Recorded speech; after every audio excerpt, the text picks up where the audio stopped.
The acrid smell of burnt rubber and gasoline clung to the damp Marin County air. Joel Davis stood on the slick asphalt, the flashing red and blue lights of the emergency vehicles washing over his ashen face. His mistress, Avery, clutched his arm, her knuckles white. Below them, in the ravine, lay the mangled, blackened husk of a Porsche Macan, the very one he'd gifted his pregnant wife, Jeanne, last Christmas. A firefighter's solemn words echoed in his ears. Single occupant. I'm so sorry, Mr. Davis. A strange, chilling cocktail of grief and relief flooded Joel's veins. It was over. The suffocating marriage, the secrets. It was all over. The call had come at 2:17 a.m., a shrill interruption to the sterile silence of Avery Reed's minimalist apartment in Pacific Heights. Joel had been awake, staring at the ceiling, the ghost of his last argument with Jeanne playing on a loop in his mind. "You're a shell of a man, Joel," she'd said, her voice quiet but laced with steel. "You hide inside this fortress of money and expect it to love you back." He'd snatched the phone, his heart hammering against his ribs. It was the California Highway Patrol, an accident on Panoramic Highway, a vehicle registered in his name. Now, standing at the precipice of the ravine, the reality of it was a physical blow. The Porsche was barely recognizable. Flames had licked the paint clean off, leaving a skeletal frame that glowed orange in the pre-dawn gloom. Avery shivered beside him, her perfectly sculpted face a mask of concern. "Oh, Joel. My God." "Jean," he pulled her closer, playing the part of the devastated husband. It wasn't entirely an act. A part of him, the part that remembered the woman he'd fallen in love with 10 years ago, was screaming. But another, more dominant part, the part that had spent the last year entangled with Avery, planning a new life, felt a sickening, liberating calm. He was free. The universe had just handed him a brutal but clean exit. A stocky, world-weary detective with a salt-and-pepper mustache introduced himself as Detective Harding. His eyes, small and sharp, seemed to miss nothing. "Mr. Davis, we need to ask you a few questions. When was the last time you saw your wife?" "This afternoon," Joel lied, his voice cracking with practiced grief. The truth was he hadn't seen her in 2 days, not since their fight. They had been living in separate wings of their sprawling Sausalito mansion, communicating through cold, terse text messages. She said she was going for a drive, to clear her head. We had a disagreement." He let his voice trail off, inviting the detective to fill in the blanks of a typical marital spat. Harding nodded slowly, his gaze lingering on Avery. "And you are?" "Avery Reed. A family friend," she supplied, her voice smooth as silk. "I was with Joel when he got the call. I came to support him." The detective's eyes flickered between them, an unreadable expression on his face. "Right. A family friend." He made a note in his small pad. "We found a purse. The ID says Jean Wilson. We'll need a formal identification later, of course. But for now, we're proceeding under the assumption that the victim is your wife." Each word was a nail in a coffin Joel had long been building. He and Avery were driven back to his mansion, the one Jeanne had filled with art and light and warmth. As they stepped into the grand foyer, the silence was deafening. Her scent, a faint trace of lavender and citrus, seemed to hang in the air, a ghostly accusation. "I'll make you some tea," Avery said, her voice a soft murmur as she disappeared toward the kitchen. Left alone, Joel's eyes fell upon a framed photo on the console table. It was from their trip to Italy, 2 years ago, before the rot had set in. Jeanne was laughing, her head thrown back, the Tuscan sun catching the gold in her hair. She looked radiant, alive, full of a hope he had systematically extinguished. A wave of genuine, gut-wrenching guilt washed over him. He had been planning to ask her for a divorce next week, after his company's merger was finalized. He'd rehearsed the speech, a cold, corporate-style severing of ties. He'd imagined her tears, her anger. He had not, in his wildest nightmares, imagined this violent, fiery end. He sank onto the bottom step of the grand staircase, his head in his hands, the performance over. He was alone with the chilling reality of what he had wished for, and the horrific way it had been granted. The days that followed were a masterclass in public grieving. Joel issued a statement, crafted by his PR team, about the loss of his beloved wife and unborn child. He received condolences from business partners and society acquaintances, each call a fresh twist of the knife. In the vast, echoing silence of the Sausalito mansion, he and Avery existed in a strange limbo, their illicit affair now shrouded by a tragedy that was both real and a convenience. The power imbalance that had defined their relationship was now starkly illuminated. Avery, a talented but struggling art curator, had been entirely dependent on Joel's patronage. He funded her gallery, paid for her apartment, and curated her social circle. In return, she had offered him adoration, a youthful antidote to what he saw as Jean's increasingly critical gaze. Now she walked through Jean's house, as if measuring it for new curtains. "Maybe we should pack up some of her things," Avery suggested one evening, her voice gentle but firm. They were in the living room, a space Jean had designed with warm woods and plush, cream-colored furniture. "It must be so painful for you to see them everywhere." "No," Joel said, his tone sharper than he intended. "Not yet." He felt a primal need to preserve the space, as if changing anything would be a final, unforgivable desecration. He was haunted by Jean. He saw her ghost in the garden, tending to her roses. He heard the echo of her laugh in the hallways. The guilt was a physical presence, a weight on his chest that made it difficult to breathe. Avery's attempts at comfort felt cloying, invasive. She tried to cook for him, but her food tasted bland after years of Jean's vibrant, flavorful meals. She tried to initiate intimacy, but her touch felt foreign, a trespass against his grief and a reminder of his betrayal. Their secret, once a thrilling escape, was now a shared prison cell. One afternoon, while searching for a stock certificate in the shared home office, Joel found a small cedar box tucked away on a high shelf in Jean's closet. Inside, nestled on a bed of tissue paper, were a pair of hand-knitted baby booties, a soft, buttery yellow. Beneath them was a leather-bound journal. His heart seized. He opened it, his hands trembling. Jean's elegant script filled the pages. He read the first entry, dated 6 months prior, October 12th. "I saw them today, at that little Italian place on Chestnut Street. He was looking at her the way he used to look at me. My heart didn't break. It just stopped. For a full minute, I think I forgot how to breathe. The baby kicked, as if to remind me I wasn't alone. He slammed the journal shut, his breath catching in his throat. She knew. For 6 months, she had known. The entire dynamic of their last few months together shifted in his mind. Her silences hadn't been passive, they had been observant. Her sadness hadn't been weakness. It had been a quiet, profound mourning for a marriage that was already dead. That night, the first major fissure in his new reality appeared. "My lease is up next month," Avery said, swirling the wine in her glass. "It doesn't make sense to renew it. I thought I could move my things here. Quietly, of course.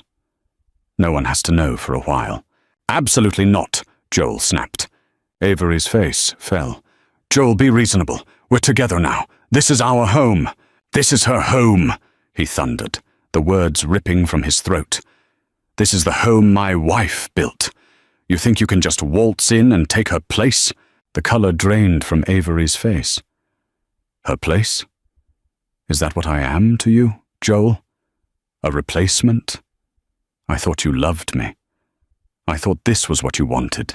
What I wanted, he scoffed, a bitter laugh escaping him. I wanted a divorce, Avery, not a funeral. I wanted to untangle my life, not set it on fire. Her eyes filled with tears, but a hard, calculating glint remained.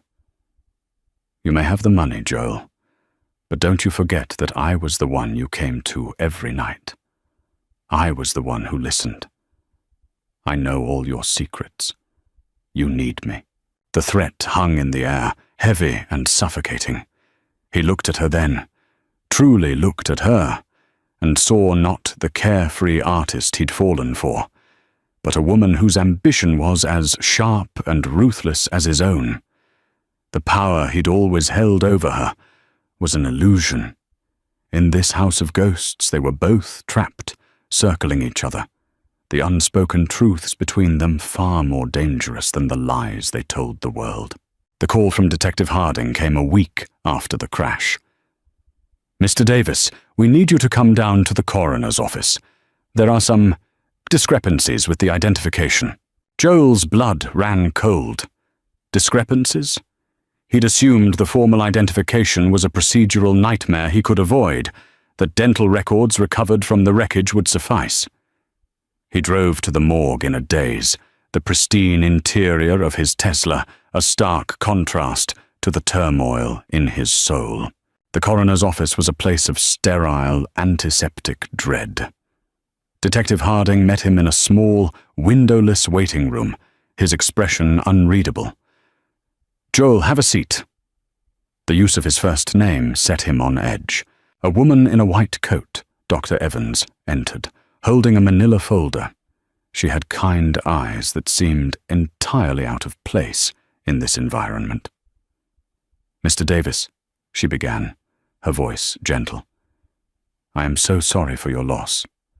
This is an incredibly difficult situation, and I'm afraid I have some news that may be confusing. Joel braced himself. What is it?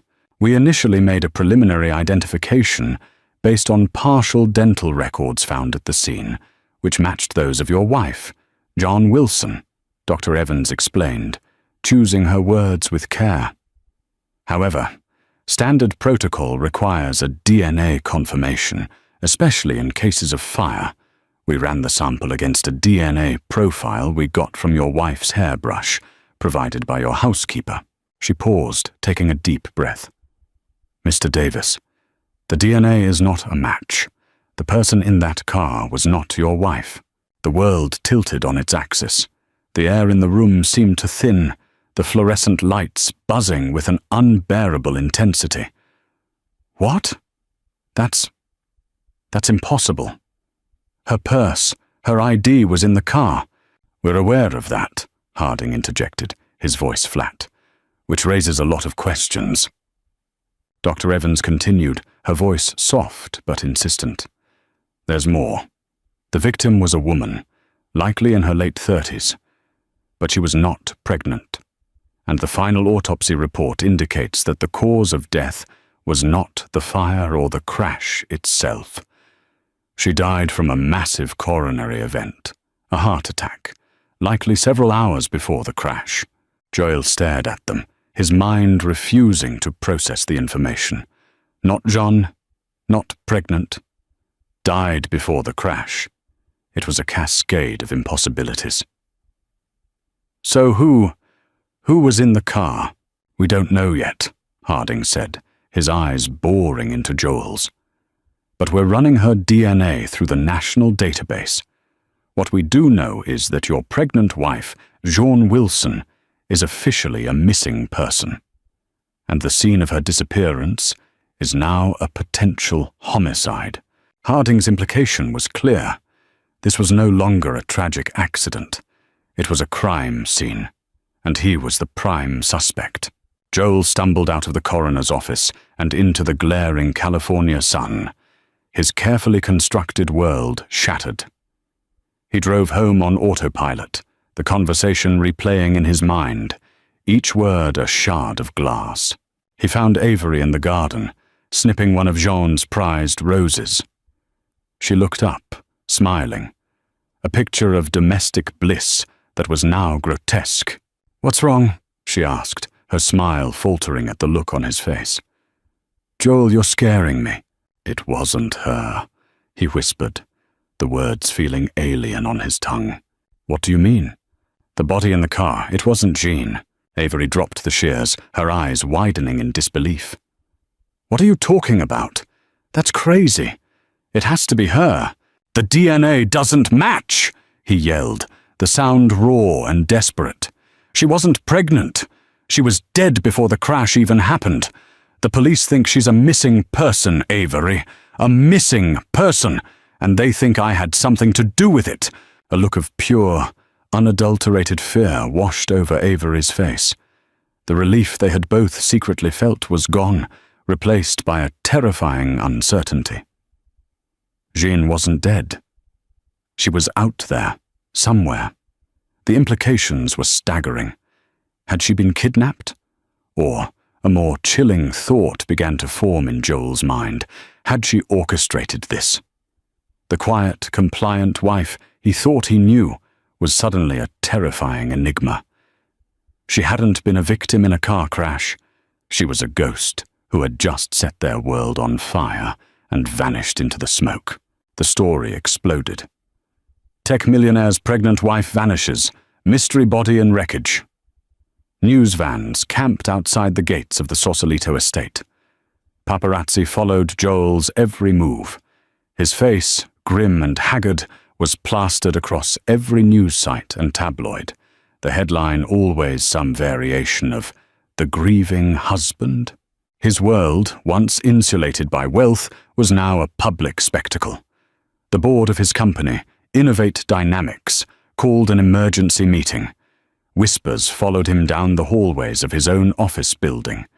His carefully curated image was crumbling, and with it, his empire. The merger he'd been working on was put on indefinite hold. Joel's grief, a complex and confusing emotion from the start, had now curdled into a potent mix of fear and paranoia. He was no longer mourning a dead wife. He was being haunted by a living one. Every creak of the old house at night made him jump.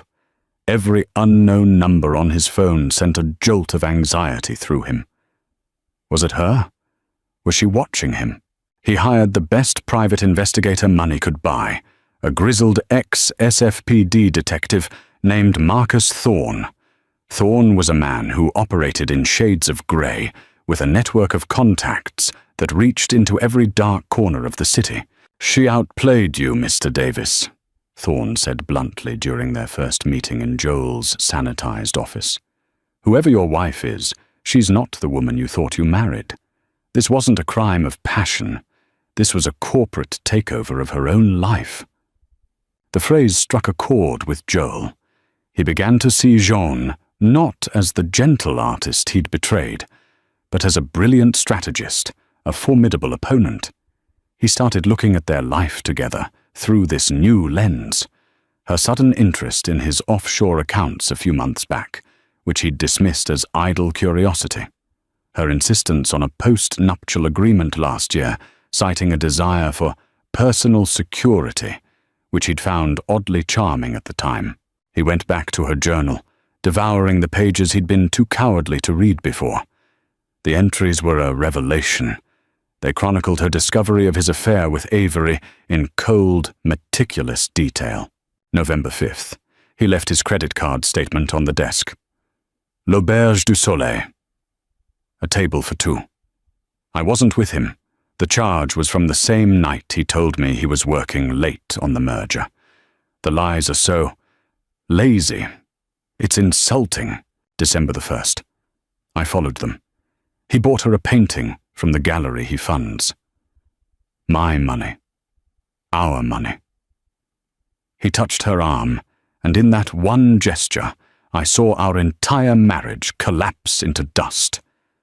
The baby is the only real thing left. I will protect this child from his poison. The journal was not a record of heartbreak. It was a battle plan. It detailed her quiet liquidation of assets she was entitled to under their prenup, her research into countries with no extradition treaties with the United States, and her careful cultivation of a new identity. Joel felt a chilling admiration for her audacity. She hadn't just left him. She had executed a flawless escape, framing it as her own death to buy herself time. Meanwhile, Avery was unraveling. The dream of becoming Mrs. Joel Davis, the Queen of San Francisco society, had turned into a waking nightmare. She was now the other woman in a national scandal. Her gallery was failing, her patrons disappearing. "We have to do something," she hissed at Joel one night, her voice frayed with panic. "We need to control the narrative.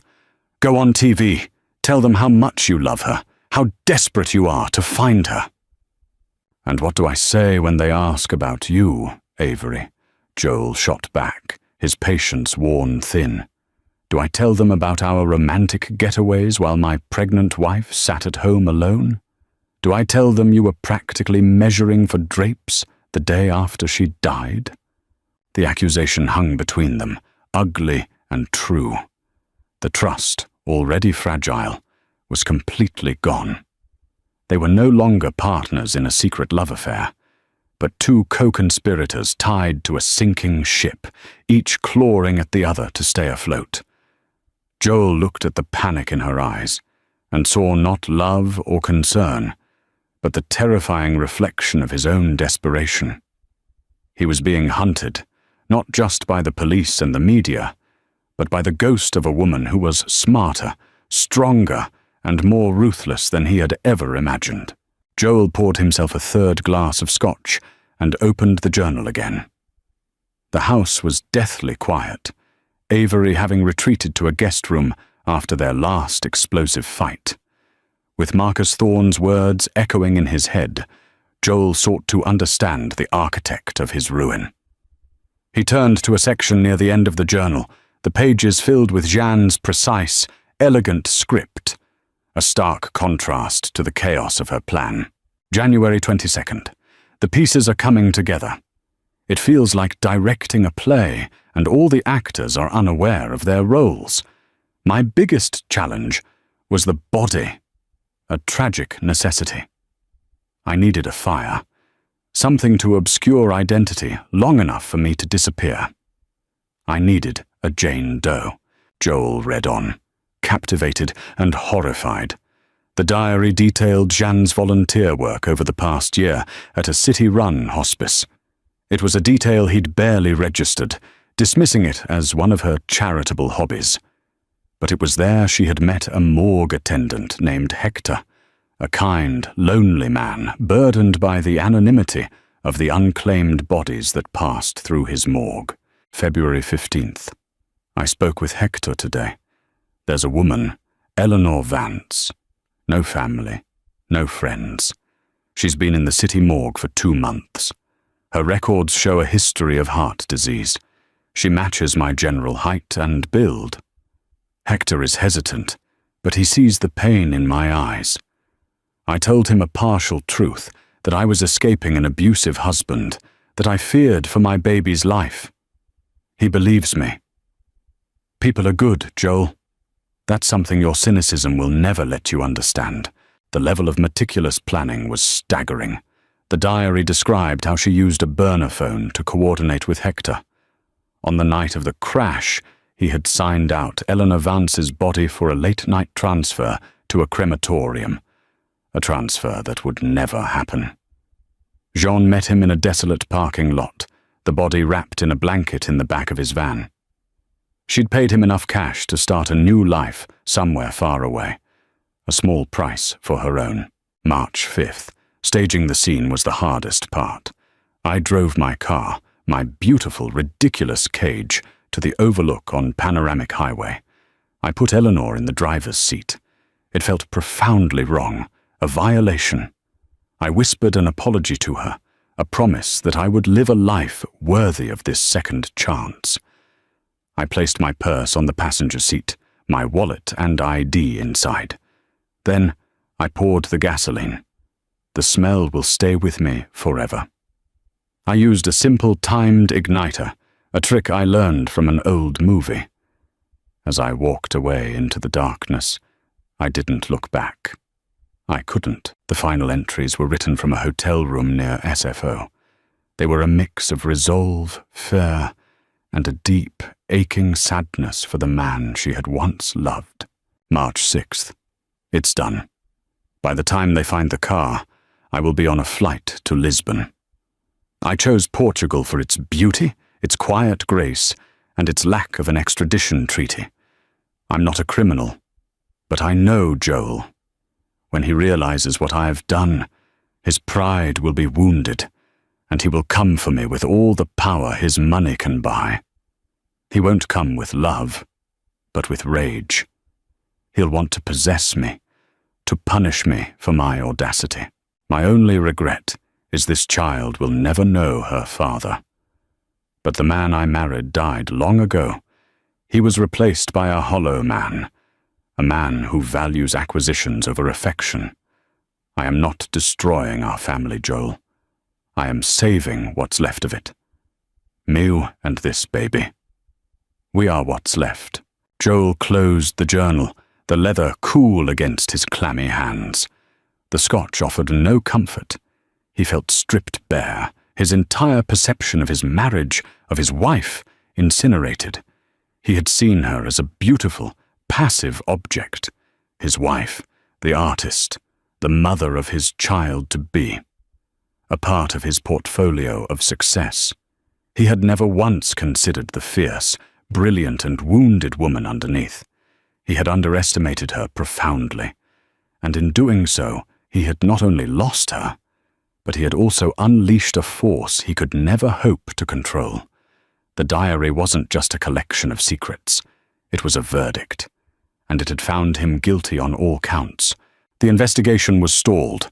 The police had identified the body of Eleanor Vance, but her trail was a dead end. The pressure on Joel was immense, but with no evidence linking him to either John's disappearance or Eleanor's death, Detective Harding was left with little more than suspicion. It was Marcus Thorne, the PI, who finally broke the case open, but the culprit he found wasn't the one Joel expected. "I've been digging into Avery Reed," Marcus said, sliding a folder across the polished surface of Joel's desk. "You were so focused on your wife, you never looked at the person sleeping in her house." Inside the folder were financial records and phone logs. They showed a series of cash withdrawals made by Avery in the weeks before the crash, and several calls to a man named Leo Gallo, a low-level thug with a record for assault and intimidation. The final piece was a location ping from Leo Gallo's burner phone. On the night of the crash, it had been on Panoramic Highway, less than a mile from the overlook. "Avery wasn't planning to move into your life, Mr. Davis," Marcus said, his voice grim. "She was planning a hostile takeover." The pieces clicked into place with sickening clarity. Joel arranged to meet Avery for dinner at Quint's, a restaurant so public and formal she wouldn't dare make a scene. She arrived looking radiant, a desperate attempt to project an image of stability and unity for the ever-present paparazzi outside. "Isn't this nice?" she said, smiling as the waiter poured their water. Getting out, feeling normal for a night. Joel waited until their appetizers arrived. "I know about Leo Gallo, Avery." The smile froze on her face. Her fork clattered against her plate. I don't know who that is." "Don't lie to me," Joel said, his voice dangerously low. "My PI is very thorough. He knows about the cash withdrawals. He knows about the phone calls. He knows you paid Gallo to be on that highway the night Jean disappeared." The color drained from her cheeks. She looked around, her eyes wide with panic. "Joel, listen to me. It wasn't what you think." "Then what was it?" he pressed, leaning forward. "An unfortunate coincidence?"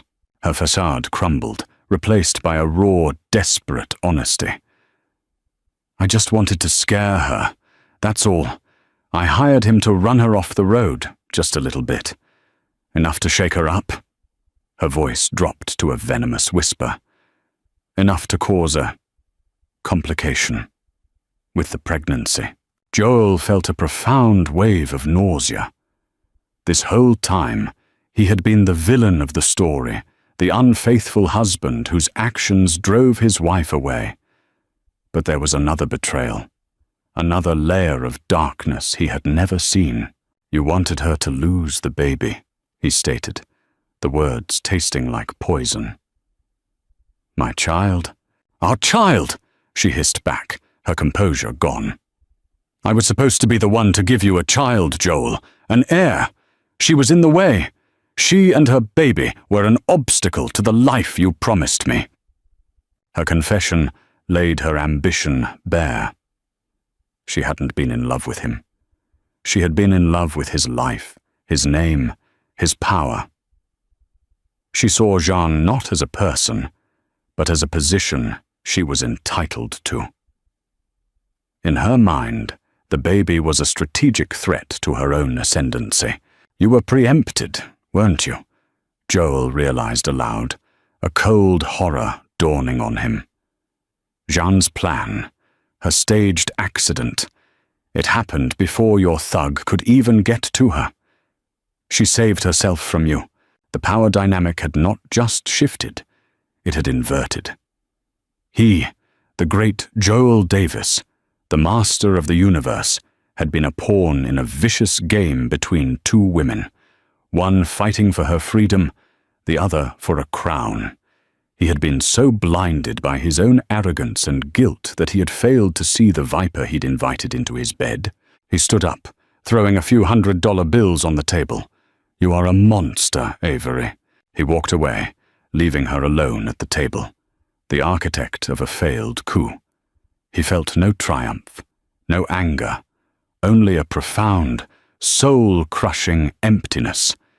He was utterly, completely alone, surrounded by the wreckage of a life he had single-handedly destroyed.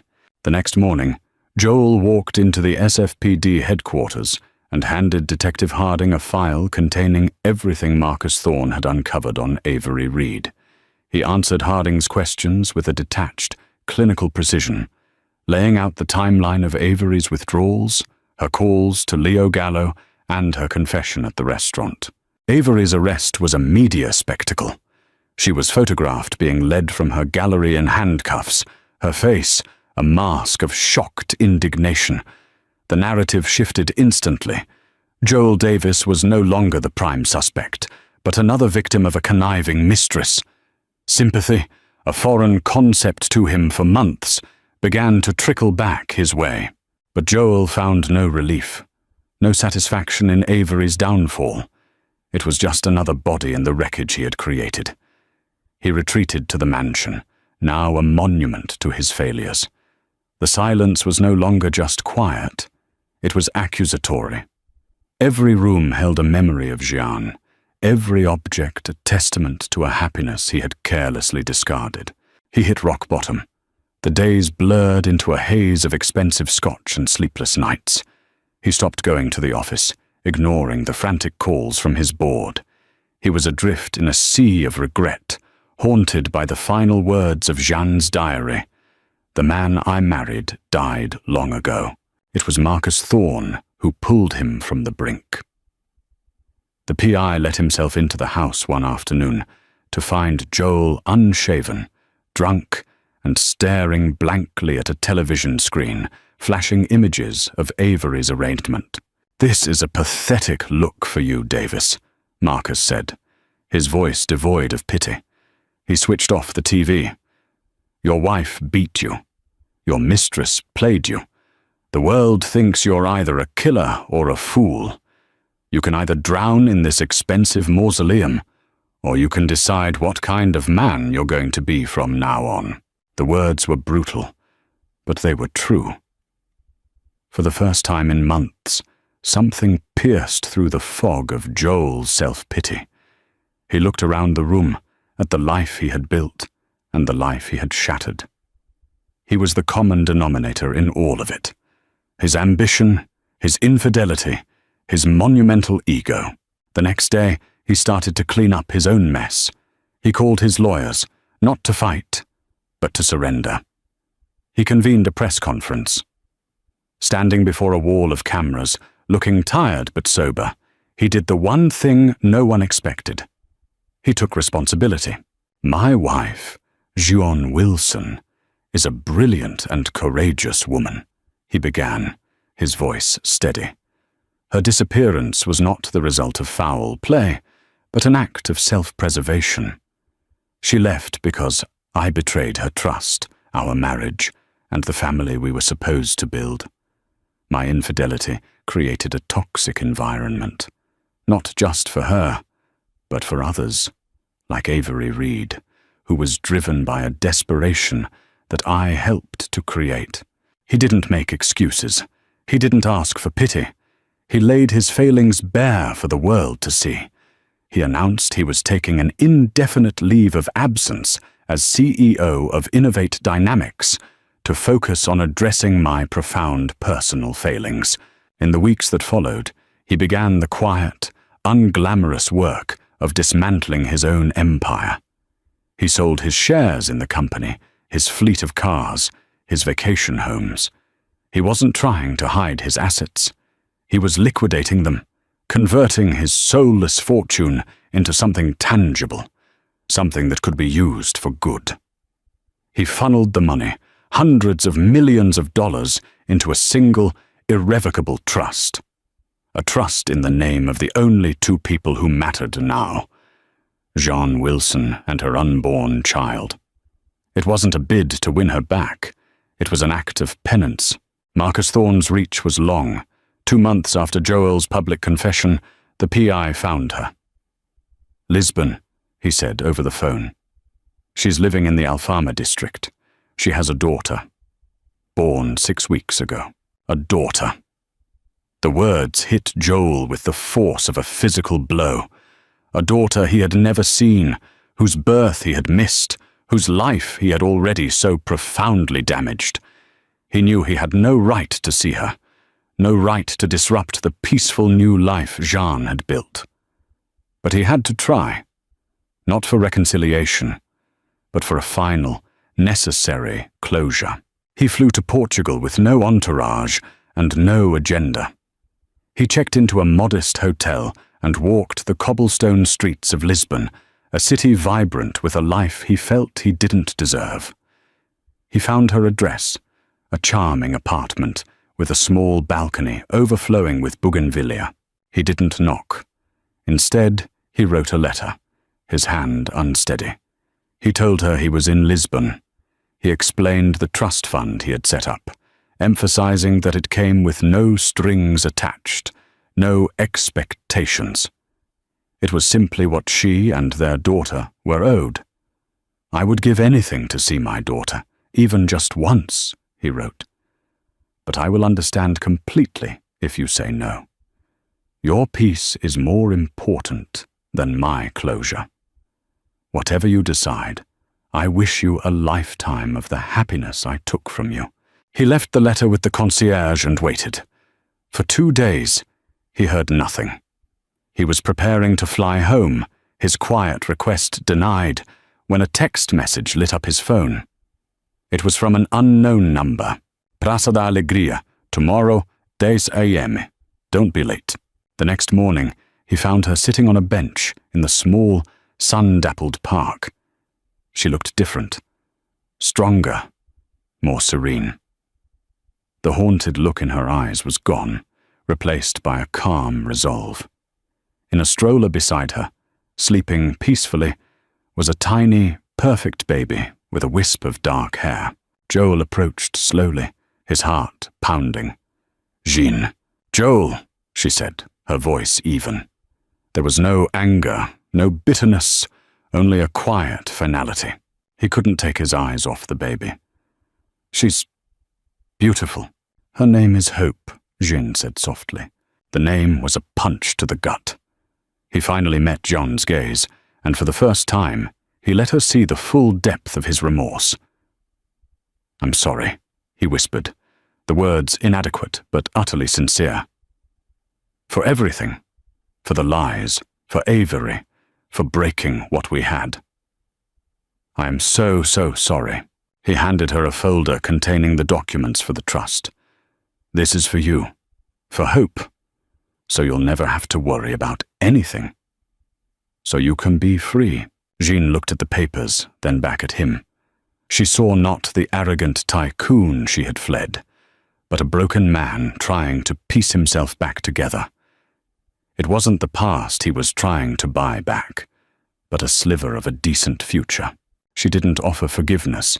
It wasn't hers to give, and he no longer expected it. But she offered something else.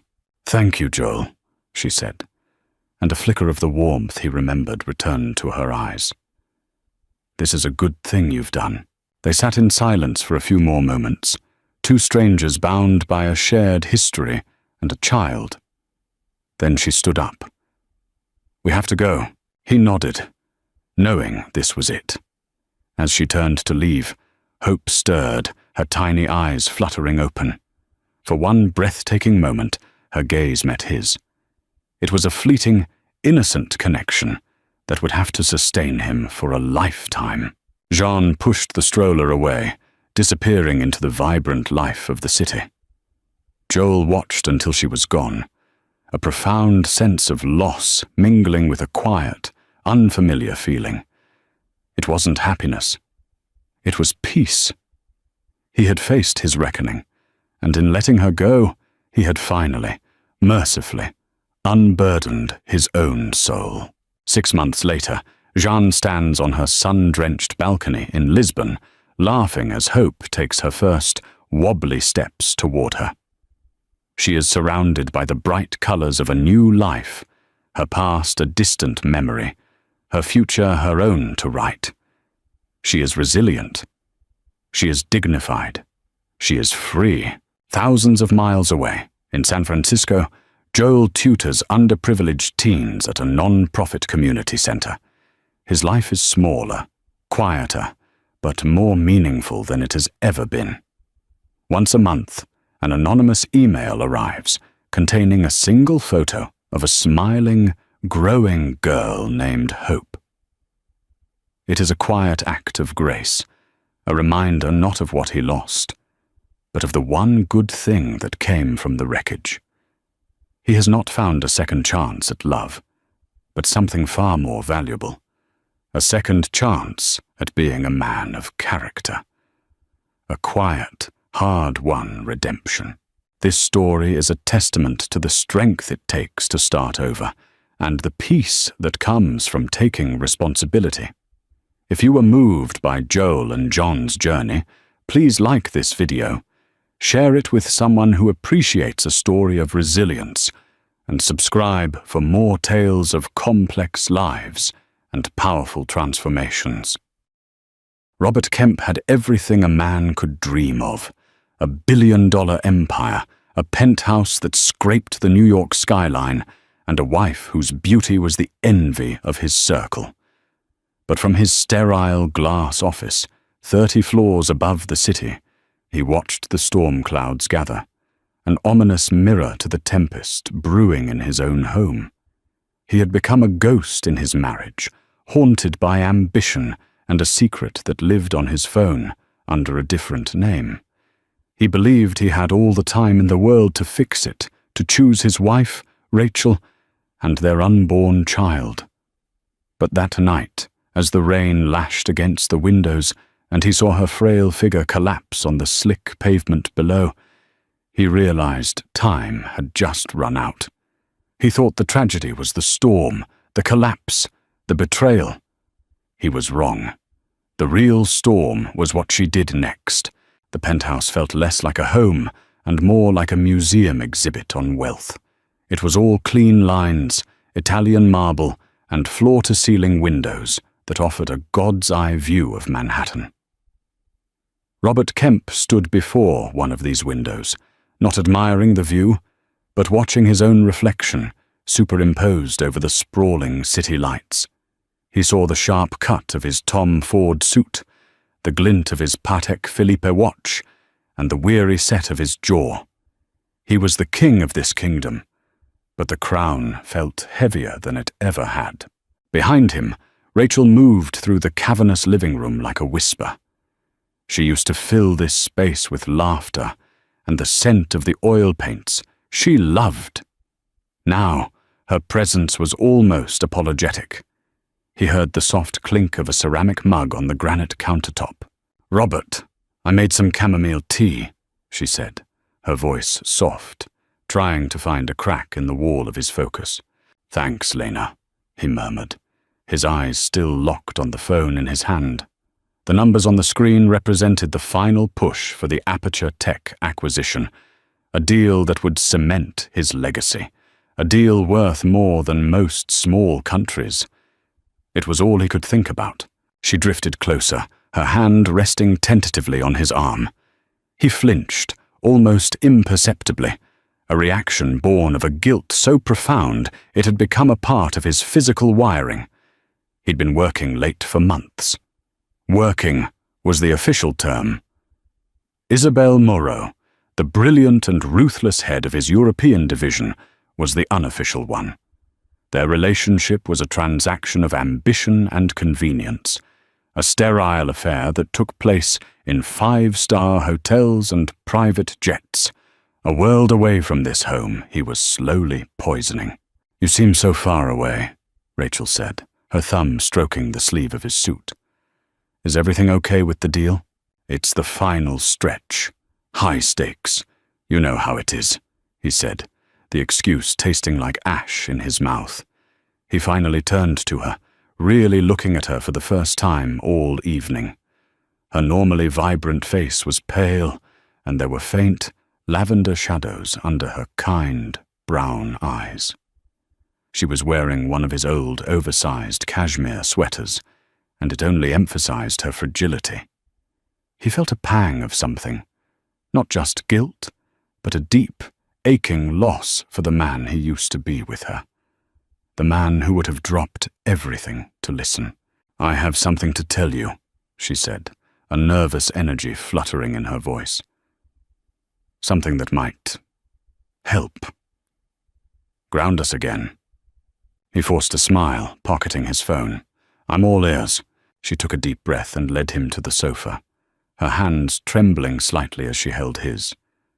"We've been talking about it for so long, about when the right time would be. With your work being so crazy, I know it's never seemed perfect. But maybe this is what makes it perfect." She was rambling, her eyes shining with unshed tears. He felt a knot of dread tighten in his stomach. "What now?" She placed his hand on her flat stomach. The cashmere was soft beneath his palm. "Robert," she whispered, her voice cracking with emotion. "I'm pregnant. We're going to have a baby." The words hit him like a physical blow. A baby, a child, a life that would bind him to this home, to this woman, forever. A decade ago, this would have been his ultimate dream. He and Rachel building a family in the city they loved. But now it felt like a complication, another variable in an equation he could no longer control. His mind wasn't on a nursery, it was on hostile takeovers, and Isabel's sharp, strategic mind that mirrored his own. He looked at Rachel's hopeful face, at the pure, unadulterated joy in her eyes, and the lie was already forming on his lips. "Lena, that's amazing news." He pulled her into a hug, the gesture stiff and unnatural. He was holding his wife, the mother of his child, but his mind was across the ocean, in a different city, with a different woman. As he held her, he felt the vibration of his phone in his pocket. A text message. He knew exactly who it was from. And in that moment, holding his pregnant wife, Robert Kemp knew he was a fraud of the highest order. The days that followed Rachel's announcement were a masterclass in deception. Robert played the part of the expectant father with chilling precision. He accompanied her to the first doctor's appointment, watching the grainy, pulsing image on the ultrasound screen with feigned awe.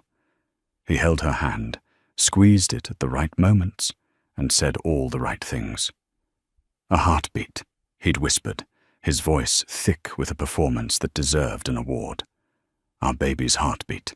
But his heart wasn't in that sterile, hopeful room. It was in encrypted emails and hushed late-night calls. The Aperture Tech deal was entering its most volatile phase. Isabel was his general on the front lines in London, and their communication was constant, a blend of corporate strategy and the clipped, intimate shorthand of their affair. "The board is wavering, Robert. We need a show of force." Isabel's voice would crackle through his high-tech earpiece as he stared out at the city, Rachel sleeping peacefully in their bed, just a room away. "I'll be there Monday," he'd promised, the lie slipping out easily. He'd tell Rachel it was a last-minute emergency board meeting, a fire he had to put out in person. She was always so understanding. Too understanding. Her trust was a knife he twisted in his own gut with every lie he told.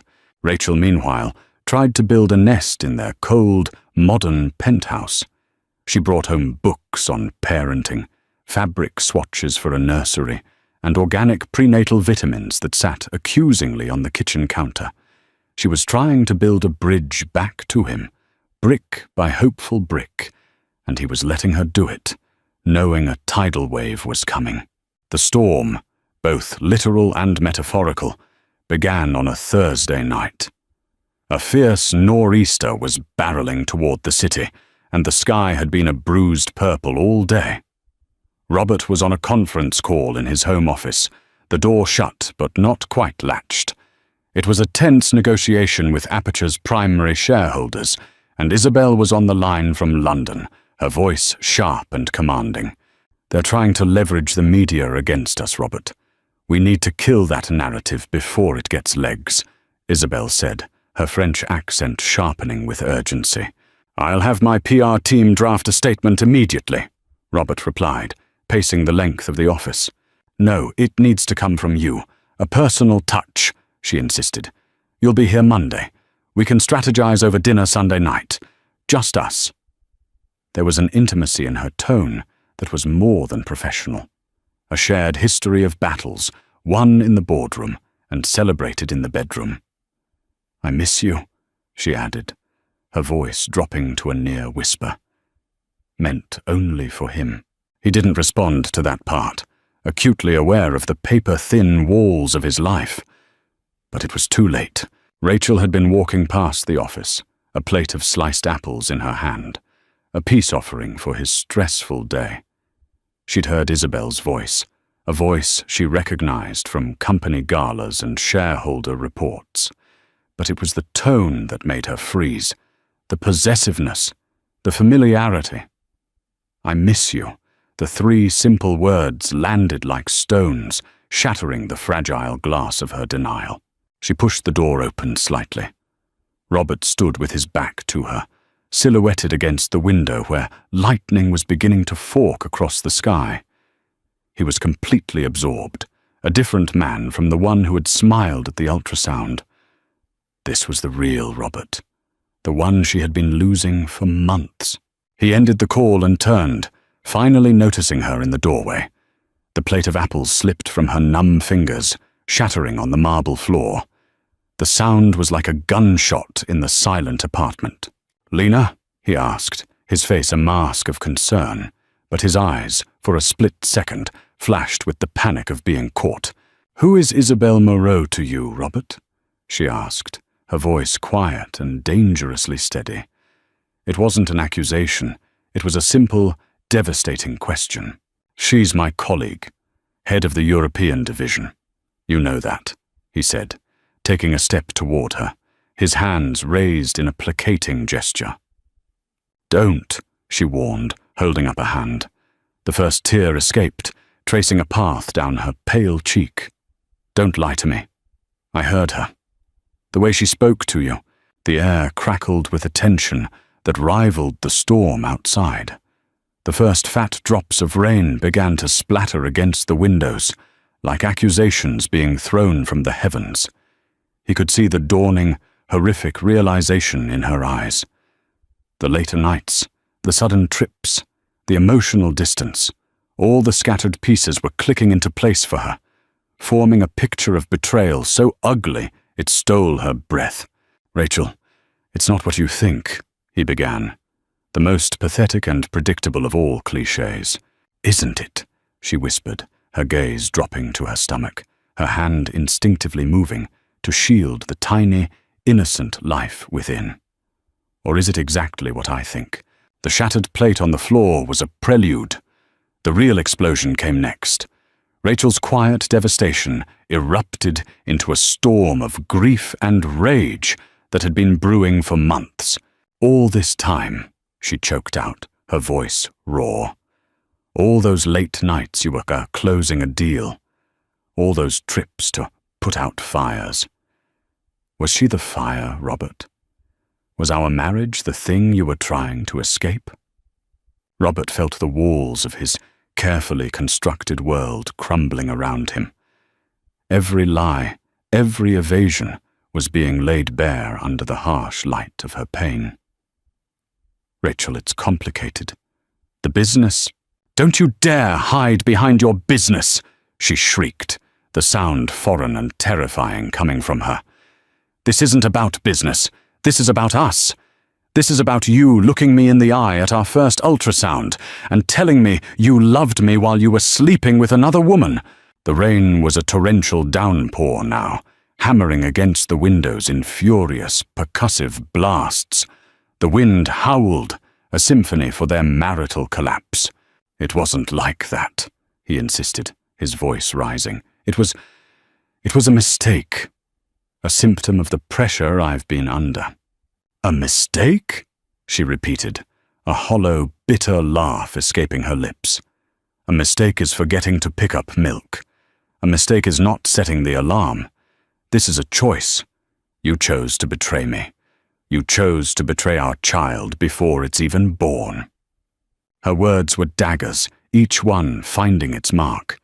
He wanted to reach for her, to hold her, to somehow absorb her pain, but he knew he was the source of it. He was the poison. His phone buzzed on the desk. A text. Then another. It was Isabel. "The shareholders are calling an emergency virtual meeting. Midnight London time. You need to be on this call, Robert. This is it." Midnight in London was 7 p.m. in New York. Right now.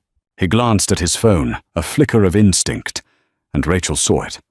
Her eyes, red-rimmed and filled with tears, narrowed with a new, colder fury. "Of course," she whispered, the fight draining out of her, replaced by a chilling resignation. "Even now. She's more important. The deal is more important."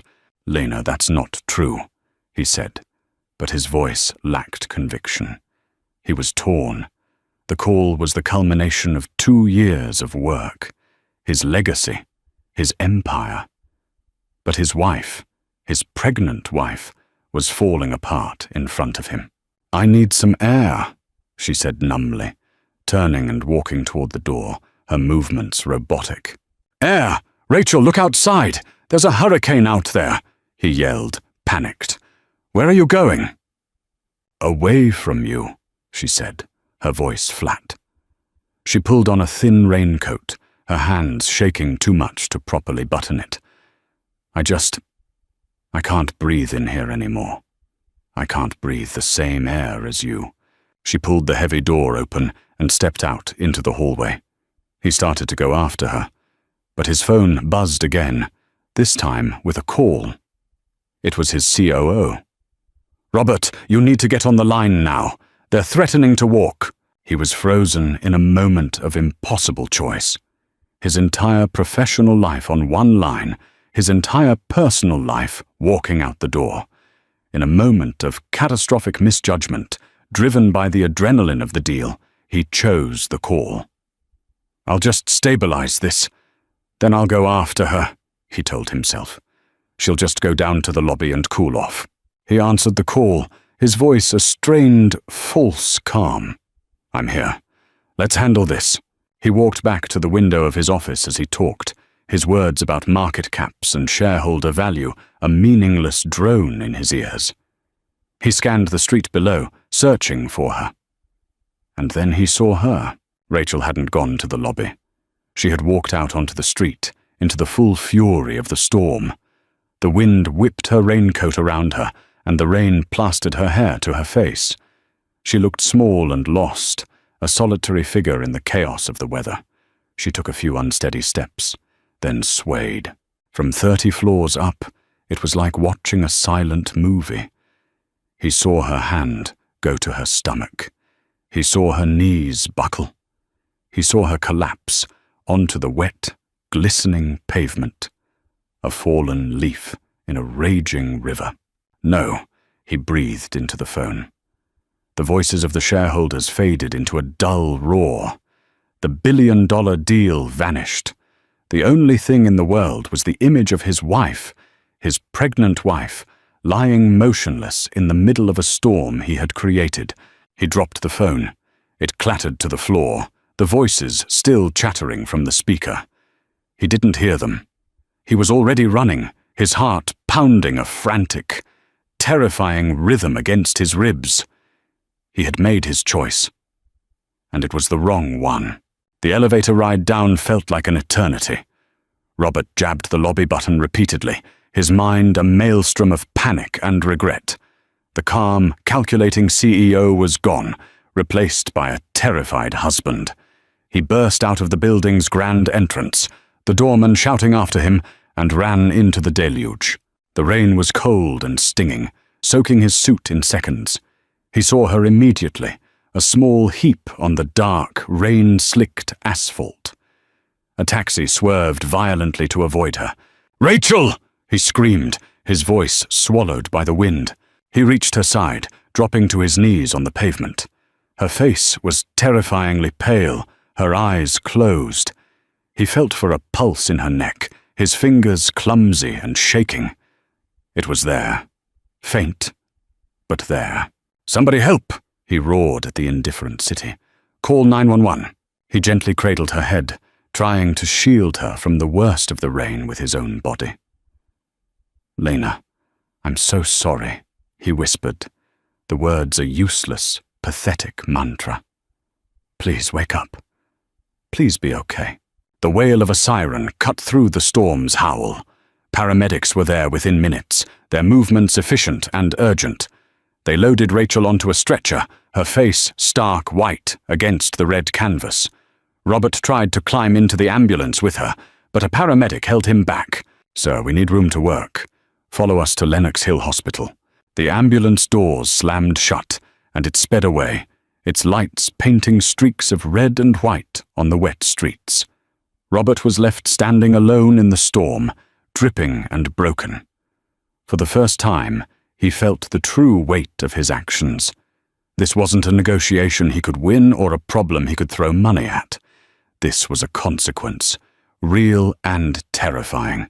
At the hospital, the minutes bled into hours. He sat in a sterile, beige waiting room, the smell of antiseptic burning his nostrils. He had called her emergency contact, her best friend Clara, who arrived looking like a storm cloud herself, her eyes shooting daggers of pure hatred at him. "What did you do to her?" Clara demanded, her voice low and venomous. Robert started, but no words came. What could he say? "I broke her heart and she collapsed from the stress. I prioritized a business deal over my pregnant wife." Finally, a doctor appeared. "Mr. Vance?" Robert shot to his feet. "Is she okay? Is the baby okay?" "Your wife is stable," the doctor said, his expression grim. "She suffered from a vasovagal syncope episode, a sudden drop in heart rate and blood pressure, likely brought on by extreme emotional distress. It caused her to faint. We're keeping her overnight for observation. The baby's heartbeat is stable for now, but this was a significant shock to her system. She needs to avoid all forms of stress." The doctor's gaze was pointed, leaving no doubt who he considered the primary source of that stress. The relief that washed over Robert was so immense his legs nearly gave out. But it was short-lived, replaced by a new wave of dread. Rachel was awake. She was asking to see Clara, not him. He waited another hour before Clara emerged, her face softened slightly with pity. "She'll see you now. Be gentle, Robert. For God's sake, just be gentle." He walked into the private room on trembling legs. Rachel was sitting up in bed, looking impossibly small against the white pillows. An IV was taped to her hand. She looked exhausted, fragile, but as he met her gaze, he saw something new in her eyes. The hurt was still there, but it was overshadowed by a calm, unbreakable resolve. The fire of her anger had burned out, leaving behind something harder, like tempered steel. "Lena, he started, his voice thick with unshed tears. "I'm so sorry. I can't tell you how sorry I am." She held up a hand, stopping him. Her voice, when she spoke, was quiet, devoid of the emotion from before. It was that very lack of emotion that terrified him. "I've had a lot of time to think, lying here," she said, her eyes fixed on a point on the wall just past his shoulder. "About us. About this baby." "We can fix this," he pleaded, taking a step closer. "I'll cancel the trip. I'll sell the company. I don't care. I'll do anything." "No, you won't," she said simply. "Because this isn't about one deal or one trip, Robert. It's about who you are. Your ambition is a hunger that will never be full. I thought I could be enough. I thought this baby would be enough. But we'll always just be an inconvenient distraction from your real love." "That's not true." She finally looked at him, and the coldness in her eyes chilled him to the bone. This was her stunning move. It wasn't a scream, it wasn't a demand, it was a declaration. "It's over, Robert," she said. The words were delivered without malice, as a simple statement of fact. "I'm not going to fight you. I'm not going to scream anymore. I'm just done. I'm filing for divorce." He stared at her, speechless. He had expected tears, ultimatums, a chance to bargain. He had not expected this quiet, final severance. "I will not raise my child in a house filled with lies and ghosts," she continued, her hand resting on her stomach. "This baby deserves a mother who isn't waiting by the window for a husband who will never truly come home. So you can have your empire. You can have your deal. You can have Isabel. I am taking my child, and I am building a life, a real one, somewhere else." She had taken the biggest crisis of their lives, the moment of her greatest vulnerability, and found in it a strength he had never seen. She wasn't a victim collapsing in the storm. She was a survivor walking out of the wreckage, and she was leaving him behind. Robert returned to the penthouse the next morning. The storm had passed, leaving behind a city scrubbed clean and glistening under a pale, watery sun. But inside his home, the storm raged on. The silence was the first thing that hit him. It was a physical presence, vast and suffocating. The air was still, heavy with the echoes of last night's fight. The shattered apple plate had been cleaned up by the overnight staff, but the ghost of it remained. Rachel was gone. He walked through the rooms, a trespasser in his own life. Half the clothes in her closet were missing. Her favorite books were gone from the nightstand. The small wooden easel she kept in the corner of the living room, which she hadn't used in years but refused to part with, was gone. The only thing she'd left behind was a single, framed photo on his bedside table, a picture of them from their honeymoon in Italy, young and ridiculously happy, their faces lit by the Tuscan sun. It was a cruel reminder of the man he'd once been. His phone, which he'd retrieved from his office, buzzed with notifications, emails of congratulations, texts from his board. The Aperture Tech deal had closed in the early hours of the morning. His gambit had paid off. He was now, by all metrics, more powerful and successful than ever. The deal of a lifetime was done. He stared at the email from his COO, the subject line in all caps. "We did it!" He felt nothing. The triumphant thrill he had chased for 2 years was completely absent. The victory was hollow, a feast of ashes. He had won the world and lost his soul. The days turned into a week, then 2. Robert moved through his life like an automaton. He went to meetings, made decisions, and managed his empire with the same ruthless efficiency as always. But it was a performance. Inside, he was spiraling. He'd try to call Rachel, but the calls went straight to voicemail. His texts, increasingly desperate pleas for a conversation, remained unanswered, a string of stark blue bubbles with no reply. She had blocked him completely. He sent flowers to Clara's apartment, where he assumed Rachel was staying. They were returned the next day with a curt note. "She doesn't want them." He had his lawyer reach out to her, and the response came back through her own attorney, a woman with a reputation for being a shark. The message was cold and clear. All communication would be through legal channels. The divorce papers were being drawn up. The penthouse became his prison. Every object mocked him. He saw Rachel in the curve of the sofa where she used to read, in the kitchen where she'd tried to teach him how to cook, in the empty space beside him in their sprawling bed. He stopped sleeping, haunted by the image of her collapsing in the rain. He'd wake up in a cold sweat, his heart hammering, the sound of the ambulance siren echoing in the silent room.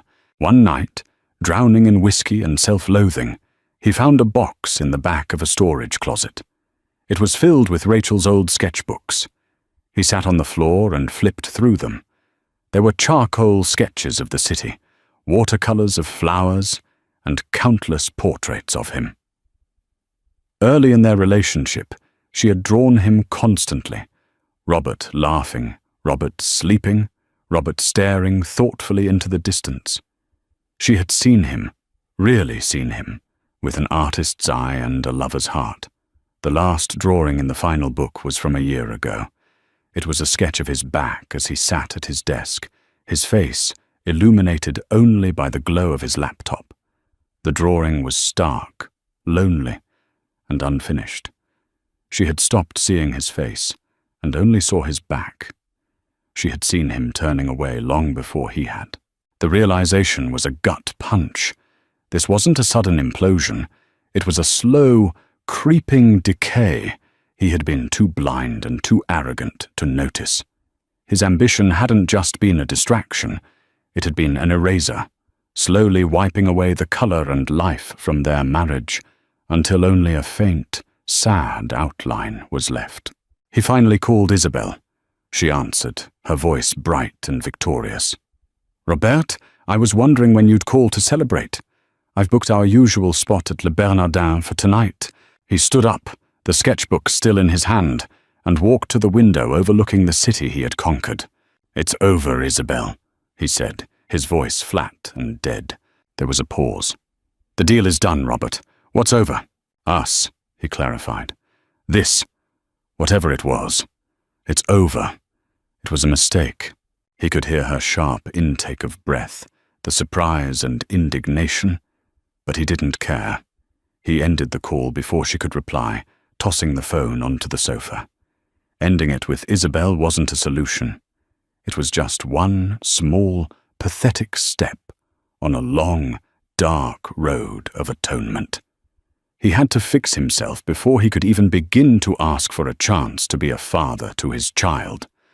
The silence of the penthouse pressed in, and for the first time, Robert Kemp began to listen.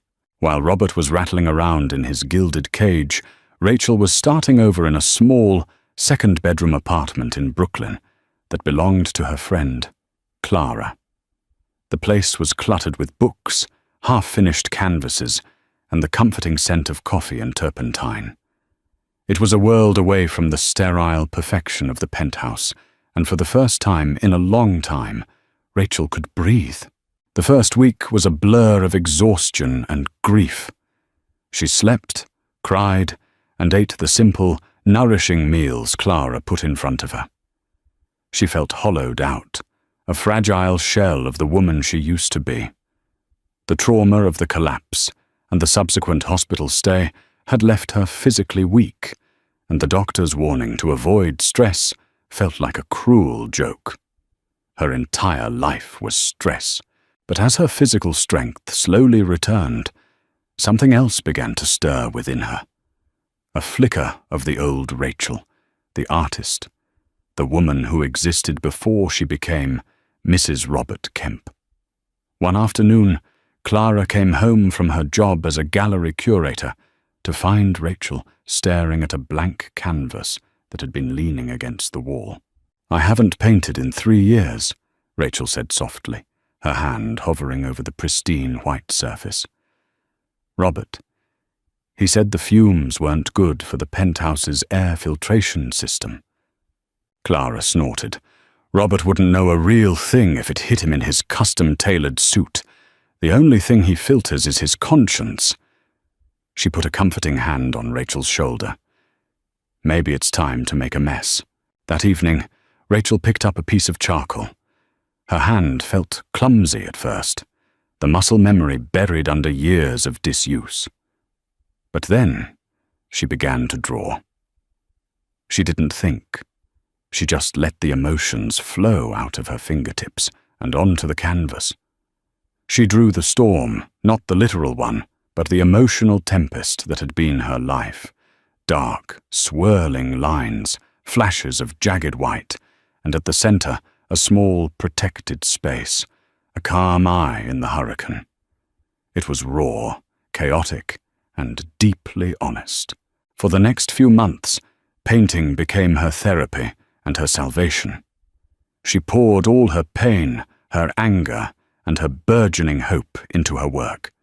The canvases piled up in the small apartment, abstract explorations of betrayal, portraits of strength emerging from sorrow, and vibrant, hopeful landscapes that represented the future she was determined to build for her child. She was no longer just the millionaire's discarded wife. She was an artist, reclaiming her voice, brushstroke by brushstroke. Her belly grew, a constant, gentle reminder of the new life she was protecting. She talked to the baby constantly, promising it a world filled with color, love, and honesty. This child would not be raised in the shadow of a glass tower, defined by its father's wealth. This child would be raised in the light. Her lawyer, a formidable woman named Margaret, handled the divorce proceedings with brutal efficiency. Robert's first offer was, predictably, a monetary one. A settlement so large it was obscene, a trust fund for the baby that would ensure it never wanted for anything. Rachel's response, delivered through Margaret, was swift and unequivocal. "I don't want his money. I want his accountability." She wasn't going to be bought off. She would accept child support, as was the baby's right, but she refused any personal alimony. She would make her own way. Her demands were not financial. They were personal. She wanted a clear, legally binding co-parenting plan. She wanted Robert to attend parenting classes. She wanted him to undergo therapy to deal with his work addiction and narcissism. She wasn't trying to punish him. She was trying to ensure that their child would have a father who was present, not just a benefactor who was absent. Margaret was stunned. "In 20 years of divorce law, I've never had a client turn down a settlement like that," she told Rachel over the phone. "You're either crazy or the strongest woman I've ever met." "I'm a mother," Rachel replied simply. "My child's well-being is not for sale." Her strength wasn't loud or aggressive. It was a quiet, deep-rooted power that had grown in the ruins of her old life. She was building a new foundation, not with marble and steel, but with paint, courage, and a fierce, protective love for the baby growing inside her. She was terrified, yes, but for the first time in years, she felt truly, authentically alive. She was no longer a reflection of Robert's success. She was the creator of her own. The meeting took place in a neutral, sterile conference room at a mediation firm in Midtown. It was the first time Robert and Rachel had been in the same room in 4 months. The air was thick with unspoken words and the formal presence of their lawyers. Robert saw her the moment she walked in. Pregnancy suited her. It had softened the sharp edges of her grief, replacing them with a quiet, powerful glow. She carried herself with a newfound confidence that was both beautiful and intimidating. She met his gaze for a brief second, her expression unreadable, before turning her attention to her lawyer, Margaret. The dismissal was more painful than any angry tirade. Robert had spent the last 4 months in his own personal hell. He had done what she'd asked. He'd found a therapist, a no-nonsense psychiatrist who specialized in high-powered executives with personality disorders. The sessions were brutal, forcing Robert to confront the empty, validation-seeking void that drove him. He had also enrolled in a parenting class in a community center downtown, sitting awkwardly in a circle of plastic chairs with a dozen other expectant couples, learning how to swaddle a doll and change a diaper. He was the only one there alone. He was changing, but he knew it was just a start. He wasn't doing it to win her back. He knew that bridge had been burned. He was doing it for the child. He was doing it so he could one day look his son or daughter in the eye and not see a reflection of his own failures. "Mr. Vance," Margaret began, her voice crisp and businesslike, "my client has reviewed your initial proposal. While she appreciates the financial provisions for the child, she finds them insufficient in other areas." Robert's lawyer, a slick corporate litigator named Arthur, shifted in his seat. "Insufficient? The trust is ironclad. The child will be set for life." Rachel spoke for the first time, her voice calm and steady. "My child already is set for life, Arthur. It will have a mother who loves it unconditionally. What is in question is whether it will have a father." The words hung in the air. Robert felt his cheeks burn with shame.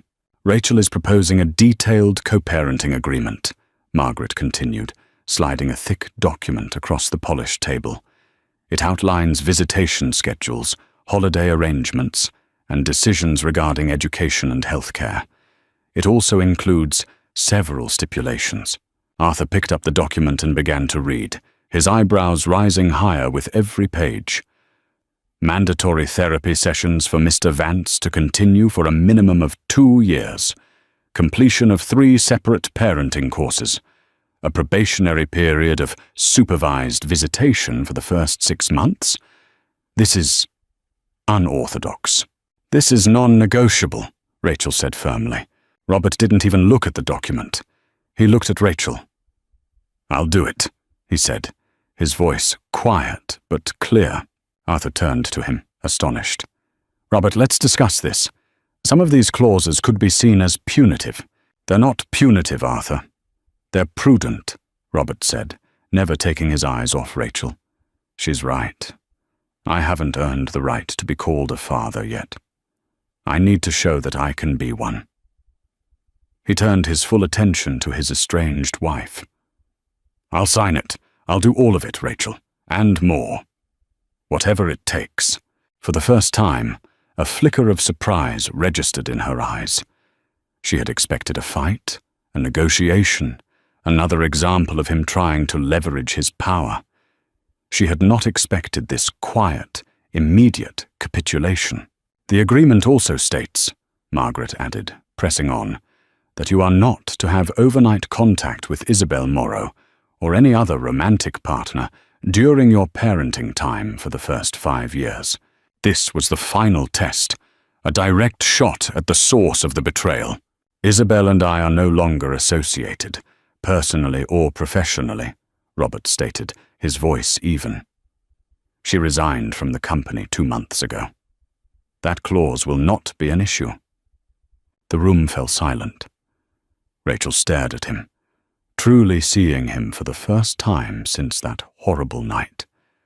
She saw the exhaustion in his eyes, but also a glimmer of something she hadn't seen in years. Sincerity. He wasn't performing. He wasn't trying to manipulate the situation. He was simply agreeing. "Very well," Margaret said, closing her folder. "We'll have the final documents drawn up for your signature." As they all stood to leave, Robert spoke again. "Rachel, wait." She paused at the door, her back to him. "The nursery," he said, his voice catching slightly. I had it finished, the way you wanted, with the mural of the stars on the ceiling you showed me a picture of. If you ever need anything from the apartment, or if you just want to see it, it's there. For the baby." She didn't turn around, but she nodded, a small, almost imperceptible gesture. Then she walked out, leaving him standing in the middle of the room, having just signed away his power and taken the first, terrifying step toward earning back his humanity. 5 months later, in the dead of a cold January night, Robert's phone rang. He had been dozing in a chair in his silent, cavernous living room, a book about infant sleep patterns lying open on his chest. He grabbed the phone, his heart instantly hammering. The caller ID read, "Clara." "Robert, it's time." Clara's voice was tense but steady. "Her water broke an hour ago. We're at Lenox Hill." "I'm on my way," he said, already on his feet, pulling on the shoes he'd left by the door for this exact moment. He had a bag packed in his car, not for him, but for Rachel, filled with the snacks, comfortable socks and coconut water her birth plan had specified. He had memorized the entire document. This was the moment his therapy and parenting classes had been leading up to. His therapist's voice echoed in his head. "Your role is not to demand, but to support. You are not the protagonist of this story, Robert. You are a supporting actor. Show up, be quiet, and do whatever she asks of you." He broke every speed limit getting to the hospital, his mind a silent prayer. Let her be okay. Let the baby be okay. He found Clara in the waiting room of the maternity ward, pacing a hole in the linoleum floor. "How is she?" he asked, breathless. "She's a warrior," Clara said, her eyes red-rimmed. "The contractions are getting intense. She's in the room at the end of the hall, room 612. Did she ask for me?" Robert asked, his hope fragile. Clara gave him a look that was a mixture of pity and exasperation. "No, Robert. She's a little busy right now, but she didn't say you couldn't be here. That's your olive branch. Don't mess it up." He nodded, understanding. He walked to the end of the hall and stood outside room 612. Through the small window in the door, he could see Rachel. Her face was contorted in pain, her hands gripping the bed rails. A nurse was coaching her through a contraction. His first instinct was to burst in, to hold her hand, to tell her she could do it, but he stopped himself. That was what the old Robert would have done. Made the moment about him, about his need to be the hero. The new Robert understood. This was her space, her battle. He was here to offer support, not to invade. So he waited. He sat on the hard plastic chair outside her door and waited. For hours. He listened to her pained cries and the calm, encouraging murmurs of the nurses and Clara. He fielded calls from his office, telling his assistant to cancel his entire week. "It's a family emergency," he said, and for the first time the words felt true. His family was in that room, and his empire could burn to the ground for all he cared. A nurse on her break saw him sitting there, his expensive suit rumpled, his face etched with worry. "You the father?" she asked kindly. "I'm trying to be," he answered honestly. "She's strong," the nurse said with a smile. "You've got a fighter in there." After what felt like a lifetime, a new sound cut through the air. Not a cry of pain, but a cry of life. The thin, mighty wail of a newborn baby. Tears streamed down Robert's face. He buried his head in his hands, overcome with a wave of emotion so powerful it buckled him. Relief, joy, and a profound, bottomless love for a person he hadn't even met yet. He stayed where he was, giving them their time. 10 minutes later, the door opened. It was Clara, her face beaming and tear-streaked. "It's a girl, Robert," she whispered. "She's perfect. Rachel's asking for you." He stood up, his legs shaking, and walked into the room. The scent of new life was in the air. Rachel was propped up against the pillows, her hair damp with sweat, looking more beautiful and exhausted than he had ever seen her. And in her arms, wrapped in a pink and white striped blanket, was a tiny, perfect baby with a tuft of dark hair. He approached the bed slowly, reverently. He wasn't a CEO. He wasn't a billionaire. He was just a man, humbled and broken and remade, standing in the presence of a miracle he had almost thrown away. The hospital room felt like a sacred space. The chaotic energy of labor had been replaced by a deep, peaceful quiet, punctuated only by the soft, snuffly sounds of the baby. Robert stood by the bed, his hands clasped behind his back, feeling like an intruder on a holy scene. Rachel looked up at him, her eyes weary but clear. The anger and resentment that had been a wall between them for so long seemed to have dissolved, washed away by the tidal wave of childbirth. In its place was a shared vulnerability. "She's beautiful, Lena," he whispered, his voice thick. "She looks like you," Rachel said softly, a faint smile touching her lips as she looked down at the baby's face. Poor thing. It was a joke, a tiny sliver of their old rapport, and it felt like a gift, a small measure of grace. Do you want to hold her?" Rachel asked, her voice gentle. Robert's breath caught in his throat. He just nodded, unable to speak. He washed his hands at the sink, the motions slow and deliberate, then sat on the edge of the chair beside her bed. Rachel carefully, expertly, transferred the warm, precious bundle into his arms. The baby was so light, so impossibly small. She squirmed and made a little noise, her tiny, wrinkled face bunching up. Her eyes were closed, her eyelashes fine as silk. Robert stared at her, completely mesmerized. This was his daughter, a real, living, breathing piece of his heart, now existing outside of his body. He felt the weight of his failures, the selfishness of his ambition, the cruelty of his betrayal, all crashing down on him. But as he looked at this perfect, innocent life, he also felt a powerful, cleansing wave of purpose. This was his chance to atone, not with words or money, but with a lifetime of devotion. Have you thought of a name?" he asked, his gaze never leaving his daughter's face. "I was thinking, Lily," Rachel said, "for new beginnings, for purity."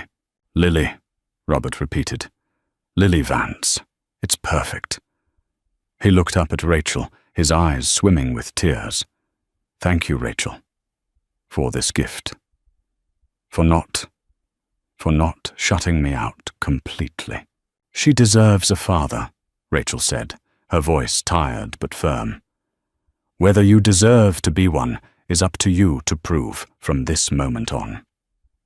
There was no magical forgiveness in her words, no promise of a reconciled future. It was a statement of fact, a challenge, and it was a challenge he was ready to spend the rest of his life meeting.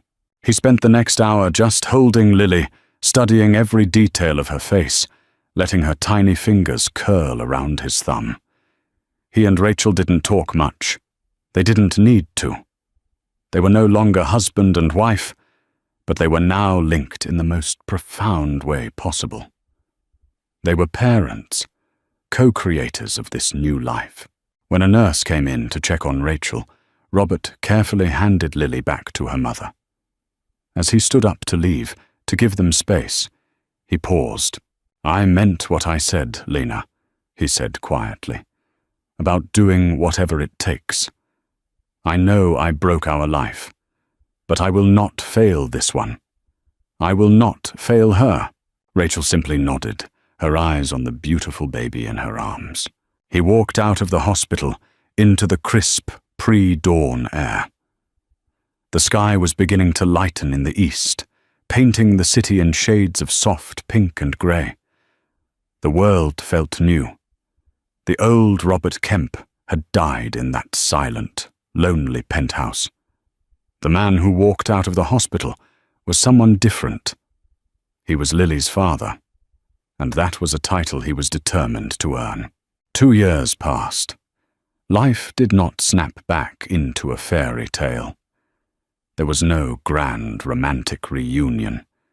Instead, something quieter, more realistic, and ultimately more profound took root. A partnership. Robert kept his word. He was a constant, steady presence in Lily's life. He finished his parenting courses. He never missed a therapy session. He adhered to every clause of their co-parenting agreement with a devotion that surprised even his own lawyer. He learned to be a father not in grand gestures, but in the small, everyday moments. He mastered the art of the diaper change, learned to distinguish the hungry cry from the tired cry, and could recite every word to Lily's favorite bedtime story, Goodnight Moon. He downsized his life, selling the cold, cavernous penthouse and moving into a more modest, though still luxurious, brownstone in the West Village. It had a small backyard, which he filled with a swing set and a sandbox. He restructured his company, delegating more, traveling less, and making it a non-negotiable rule that he was unreachable between 6 p.m. and 8 p.m. every night. Lily's bath time and bedtime. Rachel, free from the constraints of her old life, flourished. She had moved into her own apartment in Brooklyn, a sunny space with a large studio room. Her art, born from pain, had evolved. It became bolder, more vibrant. Her collection, which she titled The Storm and the Calm, was featured in Clara's gallery. It was a critical and commercial success. She was no longer Rachel Vance, the millionaire's wife. She was Rachel Hayes, an artist whose work spoke of resilience and rebirth. They co-parented with a quiet respect and efficiency that sometimes felt more like a business arrangement. But it was one built on a foundation of trust that Robert was painstakingly rebuilding. Their handoffs in a park halfway between their homes were polite, focused on Lily's schedule, her latest word, or a funny face she had learned to make. One bright, crisp Saturday afternoon in autumn, they met at that park.